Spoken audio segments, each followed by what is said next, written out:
Fortunately, gathering for worship is now restricted. And what that means is that churches across the country and here on Delmarva are having to rethink the face of fellowship. With us this afternoon is lead pastor Bob Weed from Eagles Nest Church in Milton.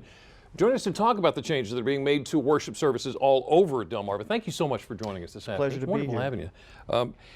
This entire situation has really led to some difficult decisions having to be made by the pastors. It really has, because our whole idea of church is to gather together, but we need to keep social distance and physical distance. So we're having to be creative about how we keep our congregations gathered together and connected to one another. Right. The church doors are locked with the attendance being restricted, but you're not turning your back on the congregation. No, we're not. Like our offices are open so we can help people on an individual basis, and most churches are doing that, keeping connected to their congregations and community, through their daily routines of, the staff going in.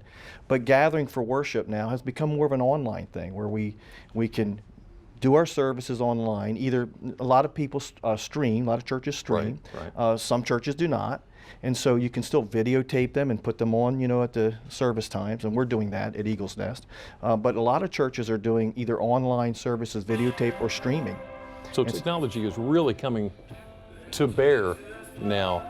It's an irony, really, because we've been hearing the experts say that technology has been dividing us and keeping us isolated, right. And now it's the thing that we can use to stay connected. Are you finding this a good way to bring in the younger people who are coming to church to help make this happen? It can. It can help. I think it will help the older ones get more relevant as they get more tech savvy, because right. we're going to be forced to. Yeah. And I consider myself one of the older ones. And the younger ones, it's just second nature to them.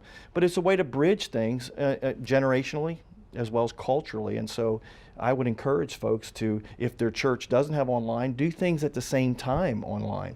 If your church is different sizes, different structures, so they have to, move around this thing differently. But if your church has online services, right. then do them at the same time. Connect with each other through email. Do things to stay connected while we're separated physically. So what do you say to the older church attenders whose routine it is to come to church and sit and talk with each other? What do you say to them? Well, you just have to encourage them that this is going to pass. That it is a disruption in all of our routines. I mean, our worlds are just different right now, right. And they're going to be for a little while. But we'll return to normal. Watch services on TV. If your church doesn't have an online, watch it on TV.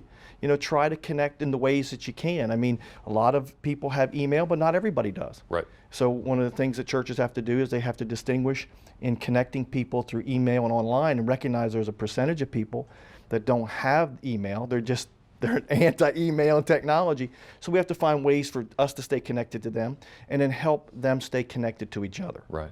As a pastor, you're not just working Sunday morning for a couple of hours. There's a lot that you do in service to the people of your church. This has got to be tough on you. So what can we as the church do to support you as the pastor? Well, I would say take care of themselves. It's kind of like being on a plane. When the plane hits turbulence, the little yellow thing falls down with the airbag, right. And they tell you to put it on first. Take care of yourself, because you can't help anybody else if you're in need. And this is a similar situation. If people will do self-care, if they will wash their hands, do all the things that we're being told to stay healthy, eat well, sleep well, drink plenty of water, stay healthy, work on your finances. I mean, we're going to hear a lot about people taking donations, but right now we're stressing with people, take care of your personal finances, because the less demand we have on the churches, it'll be easier for us to resource other people. So do self-care. That's the first thing that I would encourage people to do. Right. That's not being selfish. That's being wise. The second thing is whatever people can do to offer for other people, whether it's time, energy, finances, make that available. I've been amazed at the response we're getting from our people. Yeah. We are getting much more, can we help? How can we help? Than we need help. I'm seeing a lot of good things from people, and I just want to encourage people, but make sure those that are providing care take care of yourself as well as the leaders. Get plenty of sleep, watch your emotions as leaders, right. Because we're going through this as leaders just like everybody else. And so if we go down, we can't help anybody, and that works for leaders and the congregations. So take care of yourself. This is just a season. It's just a season. We will get through this. I don't know how and when and all the details, but we will. We will get through this. Get through it.